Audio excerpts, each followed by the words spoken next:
لیارەکانی هەفتەی پێنجەمی پاڵاوتنی خولی پلە2 کوردستان و لا کۆمەڵی یەکەم یانەی جیهان لەسەر یاریگای دووەمیانی هەولێر میوانداری خەلیفانی کرد. یاریەکە لا سەرەتاوە گەرم و گوڕێکی زۆری بەخۆیەوە بینی، هەردوو تیپ هێرش بە هێرشیان ئاڵ و گۆڕ دەکرد، هێرشەکانیشان تەواو مەترسیدار بوون لەسەر گۆڵی هەردوو تیپ.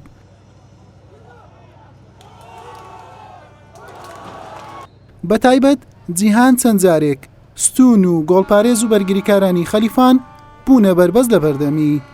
لا خولەکی 33 عومەر محەممەد بربەستی یەکسانی شکاند و جیهانی بە گۆڵ یەکەم پێشخست. لە دوا خولەکی نیوە یەکەم زانیار جعفەر ئەنجامەکەی بۆ خەلیفان یەکسان کردەوە.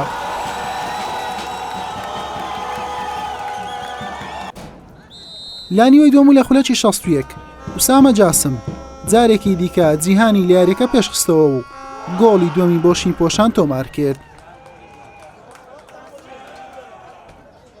دوایەم گۆڵە جیهان دەرفەتی زۆر ئاسانی لە پێش بوو جیاوازیەکە زیاتر بکات، بەڵام سوودی لێوەرنەگرت و یاری بە 2 گۆڵ بەرامبەر گۆڵێک لە بەرژەوەندی خاوەن ماڵ کۆتایی هات.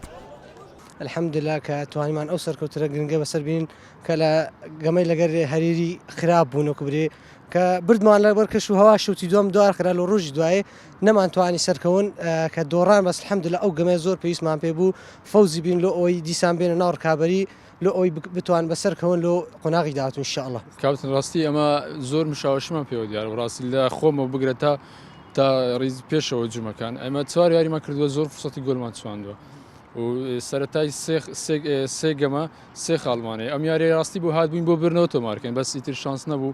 ئینشاڵڵا یاریەکانی داهاتوو بتوانین سەرکەوتن بدەن دڵی ئەو جەماوەرە خۆشکەین داوا لێبوردنیان لێکەن کە لە خەلیفانەوە هاتبوون دڵمان شکاندن و دووبار داوا لێبوردنیان لێکی.